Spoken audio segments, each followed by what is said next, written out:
Here with wrestling head coach Othello O.T. Johnson. Coach, 20-15 win over Coker tonight. Come from behind. You got to be getting used to those. But what did you take from tonight's match?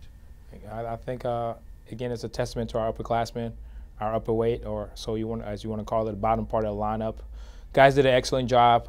We had some guys that went out there and not on the best of circumstances, and did what they needed to do to come out of the match and help their teammates out. Be a team. And I think that match right there, along with the last three duels that we wrestled previously, are an example of what a true team is. And I think together everyone really achieved more tonight as a group of Braves. So really happy about the way the guys performed and pushed themselves. Now let's talk about two matches in this one that I thought were real turning points. Terrence Zaleski's match, where he I would assume he made a mistake and flipped the guy over on top of him, almost got himself pinned. And then I thought another key match tonight was Mikey Thomas's win. Talk about those two matches, how they swung the momentum your way. Definitely, I think in any other circumstance, I think Terrence is a major decision better than that kid, and if not even a pin.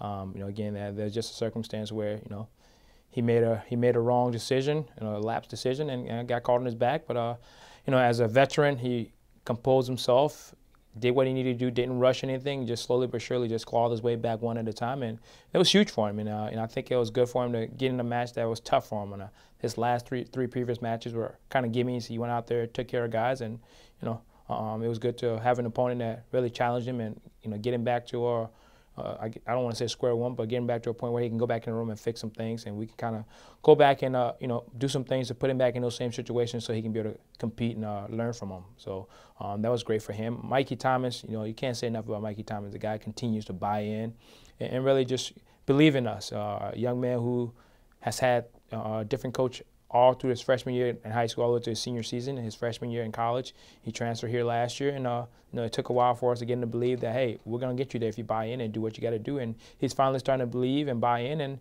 it's paying off for him. Very, very excited for what the future holds for him here in the next month and a half, and I wish him all the best. And he has great training partners, Terrence, Juan, Blaze Shade, and Stuart Nadeau. You can't ask for a better group of guys to train with every day and get your butt handed to you so you can know how to take it, so you can be able to handle it when it comes. So really happy for both of those guys and the way they competed tonight. Now let's talk about the way this one ended. Stuart Nadeau decision puts you in the lead, and then you have to rely on Chris Giddens one more time to sort of seal the deal for you. Talk about the luxury you have with two veterans at the end of your lineup sort of delivering the goods for you. Yeah, again, those two guys, when you look at Terrence, Stuart, Chris, those are three of our four captains, along with Darren Owenby, and those guys understand what it means to be a leader, and they know they can't panic, early in the duel, because they're just gonna go out there and take care of their jobs. In some case, a guy might try to go out there and do more than he needs to do, and those guys know they don't need to do that. If they just go out there and take care of their business, they're gonna be fine. And having those guys on the bench, having them in the room, the way they train, these young guys see that, and I think that's what's gonna help us in February when we get to the regional tournament as we continue to develop these young men. And I'm really excited for them. And couldn't be more happier about the way the guys all competed tonight, all the way from Case and Scott, all the way up to Chris Giddens. Really excited for what's ahead. We haven't wrestled our best yet. We haven't wrestled for a full lineup yet. So I wouldn't want to be the team that wrestled us when we were healthy. Now, speaking of looking ahead, less than 24 hours rest, you head up the road to Laurinburg tomorrow night. What do you expect from a pretty St. Andrews squad that usually gives you a pretty tough time?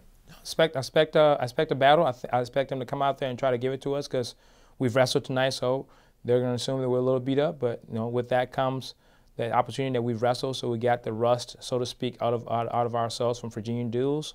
So it's pretty much just like Virginia duels. So we weigh in one day, we turn around, weigh in again tomorrow, and go out there and battle. So I think they're going to give us a challenge, as they always do. But we definitely got to go out there and definitely bring that War in '74 trophy back here to UNC Pembroke.